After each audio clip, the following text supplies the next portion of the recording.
السلام علیکم ورحمۃ اللہ وبرکاتہ۔ کیسے ہیں آپ سب لوگ؟ امید ہے کہ آپ سب لوگ خیر خیریت سے ہوں گے انشاءاللہ۔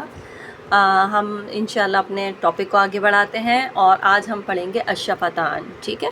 تو ہم الشفتان میں دیکھتے ہیں کہ کیا کیا چیزیں شامل ہیں۔ تو ہم سب سے پہلے بسم اللہ سے دعا سے آغاز کرتے ہیں۔ بسم اللہ الرحمن الرحیم۔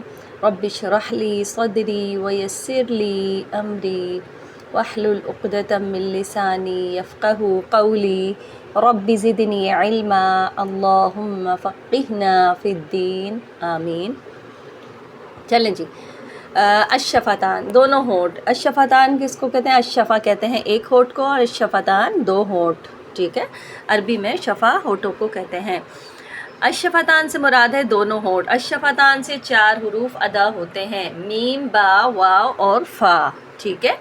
یعنی کہ ما، با، وا، فا، ٹھیک ہے؟ اچھا جی، اس کو یاد رکھنے کے لیے آپ ایک فارمولا بھی استعمال کر سکتے ہیں کہ ما، با، وا، فا ہوتی ہے، ما، با، وا، فا، ٹھیک ہے؟ ما، با، وا، فا ہوتی ہے۔ تو اس سے آپ یاد رکھ سکتے ہیں کہ ما، با، وا، فا، یعنی میم، با، واو، فا، ٹھیک ہے؟ اس طریقے سے آپ اس 4 حروف کو یاد کر سکتے ہیں۔ اچھا جی، اس کے بعد ہم سب سے پہلے دیکھیں گے میم کو، کہ دونوں ہونٹوں سے زیادہ کرنے والے لیٹر ہیں وہ 4 ہیں، اور وہ ہم نے دیکھ لیے۔ اب ہم اس میں سے سب سے پہلے دیکھیں گے میم کو۔ یہ دونوں ہونٹوں کو ملانے سے ادا ہوتا ہے، یعنی جب دونوں ہونٹ ملتے ہیں تو میم ادا ہوتا ہے۔ اس کو ہم انشاءاللہ بھی پکچر کی صورت میں بھی دیکھیں گے، ابھی صرف آپ اس کو اتنا ہی سمجھ لیں۔ آگے دیکھتے ہیں با۔ یہ بھی دونوں ہونٹوں کو ملانے سے ادا ہوتا ہے، یعنی کہ دونوں ہونٹوں کو ملانے سے 2 حروف ادا ہوتے ہیں، وہ کون سے ہیں؟ میم اور با، میم اور با۔ اچھا جی، یہ دونوں ہونٹوں کو ملانے سے ادا ہوتا ہے۔ اب میم اور با دونوں ہونٹوں کو ملانے سے ہی ادا ہوتے ہیں، لیکن میم اور با میں فرق یہ ہے کہ میم میں غنہ ہوتا ہے اور با میں بعض قوی صفات پائی جاتی ہیں، یعنی کہ جب ہم میم بولتے ہیں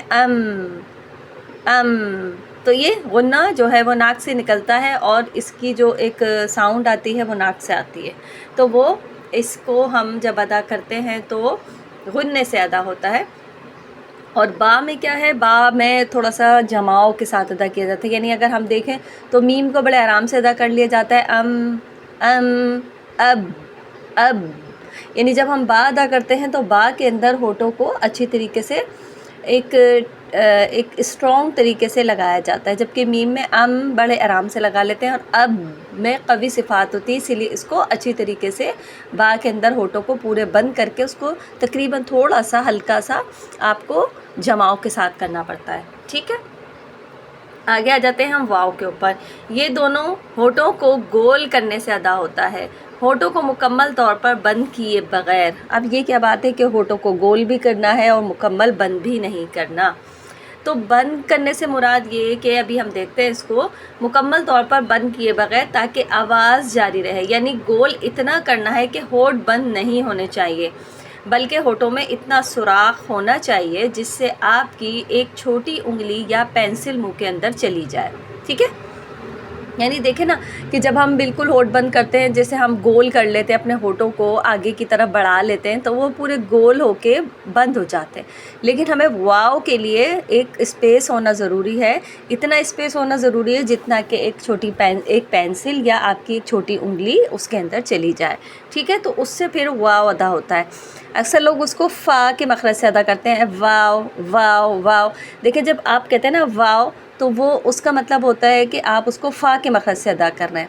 ابھی ہم فا کا مخرج دیکھیں گے تو آپ کو اچھی طرح اس کو سمجھ میں آ جائے گا، لیکن ہونٹوں کو گول کرنے سے ساؤنڈ بھی فرق ہوتی ہے، جیسے کہ واو واو، او او او۔ ہم ہونٹوں کو گول کرتے ہیں بالکل اچھے طریقے سے تو ساؤنڈ میں بھی فرق آتا ہے، لیکن اگر میں اسی کو فا کے مخرج سے ادا کروں، اب ہو جاتا ہے یہ، ٹھیک ہے؟ تو اب ہم آگے دیکھتے ہیں فا کو۔ فا ثنائے علیہ کے کنارے جس شفۃ السفلی کے اندرونی حصے سے لگیں۔ ثنائے علیہ کے کنارے جب شفۃ السفلی، شفۃ السفلی کیا ہے؟ ہم نے شفا کا دیکھا تھا کہ عربی میں شفا ہونٹوں کو کہتے ہیں، ہونٹ کو کہتے ہیں، ایک ہونٹ کو۔ اب سفلا کیا ہے؟ ہم نے پہلے دانتوں میں بھی دیکھا تھا کہ علیہ جو ہوتے ہیں وہ اوپر کے ہوتے ہیں اور جو سفلا ہوتے ہیں وہ نیچے کے ہوتے ہیں۔ تو جب سامنے کے اوپر والے 2 دانت کے کنارے نچلے ہونٹ کے اندرونی حصے سے لگے تو فا ادا ہوتا ہے، ٹھیک ہے؟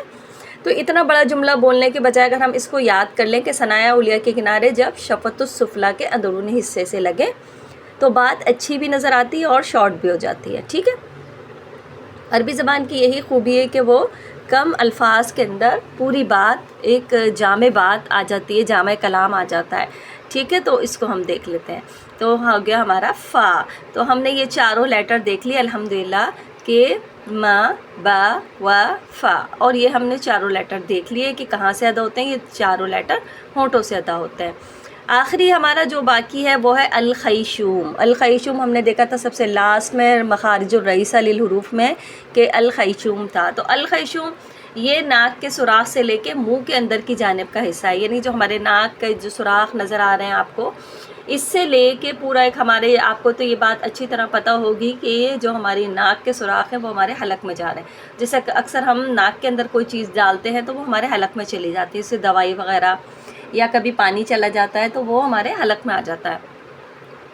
تو یہ جو ناک کا سوراخ ہوتا ہے یہ منہ تک جا رہا ہوتا ہے. تو ناک کے سوراخ سے لے کے منہ کی جانب کا حصہ جو ہے یہ مخرج ہے کس کا؟ نون اور میم کا، اور یہ ہے غنّے کا مخرج. ٹھیک ہے. یہ ہے الخیشوم. یہ الخیشوم کہلاتا ہے. یہ نون اور میم کی لازمی صفت ہے، یعنی کہ اگر ہم اس کو بند کر کے اپنے ناک کے جو ہمارے سوراخ ہیں اگر ہم اس کو بند کر لیں تو جیسے اگر میں پڑھوں تو ساؤنڈ کچھ اس طرح ہوگی. جیسے اگر میں کہتی ہوں اور اگر میں اپنی ناک بند کرتی ہوں تو اس طریقے سے کچھ ہو جاتی ہے. اسی طریقے سے اگر میں کہتی ہوں ان، اور اگر میں کہتی ہوں ان، تو ناک بند کرنے سے ساؤنڈ میں بھی فرق آ جاتا ہے. ٹھیک ہے.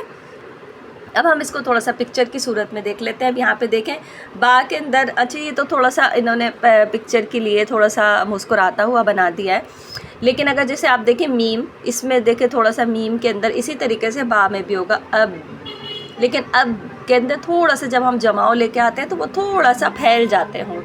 ٹھیک ہے. اس میں زیادہ پھیلے میں یہ دونوں ہونٹوں کے تر حصے سے آ جاتے ہیں. تر اور خشک کی بات نہیں ہے یہاں پر.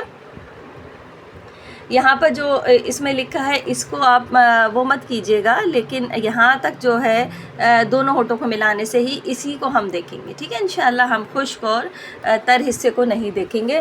اکثر پہلے اسی طرح پڑھایا جاتا تھا کہ وہ خشک حصے یعنی کہ جو اوپر والے حصے ہوتے تھے تو وہ لگائے جاتے تھے، جبکہ ایسا نہیں ہے، بلکہ میم اور با دونوں ہونٹوں کو ملانے سے ہی ادا ہوتے ہیں. ٹھیک ہے.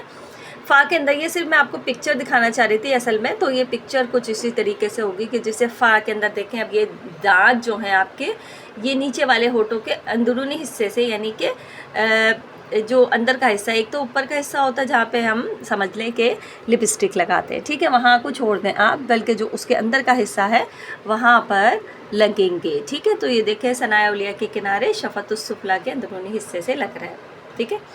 اچھا واؤ کے اندر دیکھیں جو میں اسپیس کی بات کر رہی تھی تو وہ اس طرح کا کچھ اسپیس آئے گا، اور اس طرح کا چھوٹا سا اسپیس ہونا ضروری ہے تاکہ واؤ کے اندر کی جو آواز ہے وہ اچھی طریقے سے نکل سکے. ٹھیک ہے.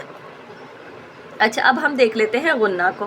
غنہ کا ہم نے دیکھا تھا کہ کیا مخرج ہے، تو یہ دیکھیں جو ناک کا سوراخ ہے اور اس کو یہ یہاں تک حلق تک جو جاتا ہے یہ نالی جو ہے یہ غنّے کی نالی کہلاتی ہے. تو مجھے امید ہے کہ آپ کو بہت اچھے طریقے سے سمجھ میں آ گیا ہوگا. الشفتان، الشفتان سے 4 حروف ادا ہوتے ہیں، میم، با، واو، فا. ٹھیک ہے. اور اس کو یاد کرنے کے لیے ما، با، وا، فا. ٹھیک ہے. یہ یاد کر سکتے ہیں آپ. اس کے مخرج بہت ایزی ہیں، دونوں یعنی میم اور با دونوں ہونٹوں کو ملانے سے ادا ہوتے ہیں. فا کے لیے میں نے آپ کو بتا دیا کہ کیا ہے کہ ثنایا اولیاء کے کنارے شفۃ السفلیٰ کے اندرونی حصے سے لگیں. اور اس کے علاوہ واؤ کے اندر کیا ہے، دونوں ہونٹوں کو گول کرنا ہے لیکن اسپیس باقی رہے گا.